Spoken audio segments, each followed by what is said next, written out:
Can you improvise over the melodies of classical works just as you would over a jazz standard?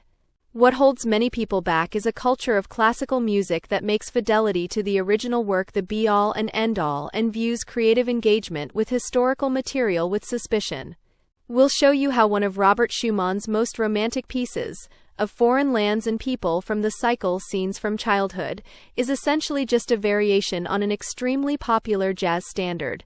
It's an excellent starting point for classical improvisation. Once you've watched the video, you'll know how to make it your own creatively, rather than simply admiring it from a distance as an icon of German music history. Of Foreign Lands and People is the first piece in Robert Schumann's cycle Scenes from Childhood. Harmonically, it's quite simple. The romantic composer Schumann forgoes the intellectual sophistication that seemed to be a source of artistic pride for the classical masters Mozart, Beethoven, and even Schubert, in favor of dreamy tenderness. The minimal degree of interweaving of harmonic layers fits well with the deliberate simplicity of the structure. We'll explain what we mean by that later. For a piece to become a standard for improvisation, it must have an exemplary, original harmonic architecture. So one must ask whether Schumann's masterpiece is actually harmonically interesting. Not really. However, it follows the same harmonic pattern as one of the most famous jazz standards. We'll come back to that in a moment. In fact, there is only one single passage where Schumann goes a bit overboard harmonically, and that is right in the second beat. Following a G major tonic chord, the diminished chord C-sharp E-G B-flat serves as a bridge to the D major dominant chord in the second measure. It remains the most tension-filled chord in the entire piece. It can be interpreted as the harmonization of a chromatic approach from C-sharp to D in the bass. However, according to classical harmony theory, it must be understood as a shortened dominant seventh chord with a minor ninth. This was already the explanation for the diminished chord in Bach's time. In this case, the chord must be interpreted as a fragment of the A7 secondary dominant leading to the dominant D major. One can interpret this harmonic device semantically. A narrator is attempting to capture the audience's attention right from the start. The repetition, that is, the reinforcement of the call, fits perfectly with such an interpretation. A second harmonic turn seems more challenging. In the second section, after a fifth-degree descent through E minor, A minor, D7, G major, and C major, and at a distance of a diminished fifth through half-diminished F-sharp minor and B major, Schumann somewhat abruptly introduces G major, which is then reinforced with a full cadence. The progression from B major to G major seems to require explanation. The more logical variant would be to proceed from F-sharp minor via D7 to G major. How does Schumann address this challenge? It appears that he employs archaic elements in a micro-local context. If one interprets the piece as a four-part composition, the soprano and tenor move in parallel octaves. Furthermore, the G major following the B major is an empty fifth octave chord. Shortly thereafter, the piece almost comes to a halt with a fermata. Does the composer himself seem somewhat flustered here, as if he's lost his rhythm? No music can do without interweaving elements, even pieces as seemingly simple as this one by Schumann. We are convinced that this is a fundamental principle of musical composition. At the end of this video, we point to another video that explains the principle in detail. What asymmetries or interweavings does Schumann use? The A section, repeated at the end, is a regular 8-measure phrase. The B section, on the other hand, is shortened to 6 measures. The slight hesitation that results from this is accentuated by a fermata. The narrator seems somewhat flustered before finding solid ground again by returning to the opening. Another entanglement seems to account for much of the piece's charm. It is the superimposition of a pulse consisting of dotted 8th notes and 16th notes over the triplet accompaniment in the middle voice.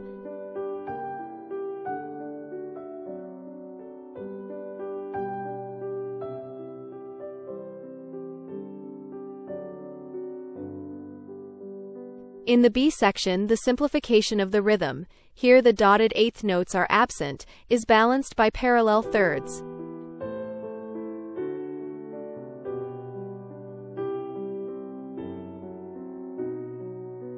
Before we turn to the astonishing parallels between this gem by Schumann and elementary jazz forms, it is worth first taking a brief look at the history of the Scenes from Childhood cycle. When Robert Schumann was born in 1810, Beethoven was 40 years old and Franz Schubert was 23. The two can be seen as bridge builders from the Viennese classical period to Romanticism. Schumann himself is regarded as the embodiment of German Romanticism.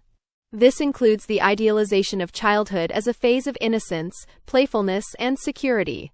This attitude arose from the rise of the bourgeoisie as the backbone of society, and consequently the need to educate children, which required a specific safe space. Schumann himself makes it clear in a letter that the titles of the pieces, which he had selected for the collection from a total of 30 works, were added later and are to be understood merely as guidelines for interpretation and character. He also makes it clear that the pieces are not intended for children and adolescents, but for adults who wish to reminisce about their childhood. In doing so, he appeals, so to speak, to the nostalgia of grandparents. Perhaps it's a bit of a stretch, but based on the repeated opening phrase and a response phrase, one can discern a certain similarity to the question-question-answer form of the blues.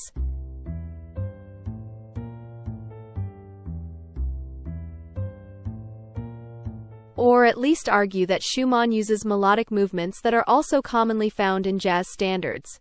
Think, for example, of Harold Arlen's It's Only a Paper Moon or Leonard Bernstein's Somewhere. Unfortunately, copyright restrictions prevent us from illustrating these examples in writing or with audio. If you want to improvise over the piece, it's worth trying to incorporate subtle blues licks into the A section. However, the Schumann piece very clearly follows another fundamental jazz pattern. Architecturally, it adheres to the concept of so-called rhythm changes, which are second nature to jazz musicians. These trace their origins back to George Gershwin's I Got Rhythm. In his play-along series from the 1960s, the legendary jazz educator Jamie Aebersold lists 61 songs that follow this pattern. The A section consists of what is known as a turnaround, and ends with a complete cadence. The simplest turnaround would be the first degree, sixth degree, second degree, and dominant, though countless variations are possible. In volume 47 of his series, Aebersold presents 43 harmonic variations for the A section. Part B consists of a circle of fifth sequence for which Aebersold lists 26 variations. The simplest is a chain of dominant chords. In G major, this would be, for example, B7, E7, A7, D7. In Schumann's piece, the turnaround of the A section seems somewhat fragmented. In particular, the abbreviated dominant seventh chord used as a passing chord sounds quite jazzy. The B section features a flawless descending fifth sequence with E, A, D, G, C, F sharp, and B, albeit condensed into just 6 measures and concluded with a full cadence.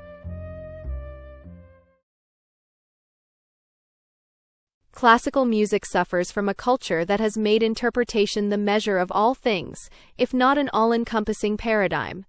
The only performers taken seriously are those who can execute the written score as faithfully and historically accurately as possible.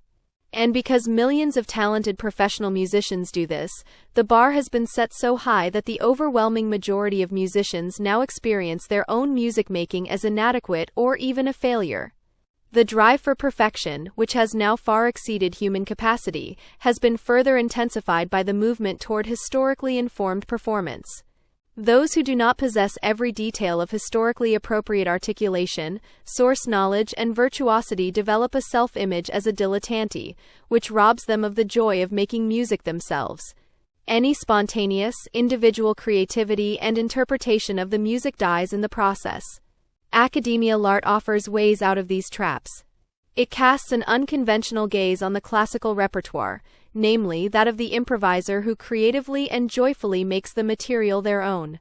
To this end, a fake book of classical standards is being developed here, allowing musicians to make these pieces their own. The sophisticated techniques and traditions of jazz, which likewise threaten to become rigidly fixed in tradition, are merely one path toward this goal. The goal is not to conquer the classical repertoire for jazz. Rather, each musician should develop their own style. For Schumanns of foreign lands and people, the Academia l'Art website features a PDF with sheet music in C, B-flat, and E-flat, harmonic analysis, and tips and tricks for approaching the piece. You'll find the link in the comments.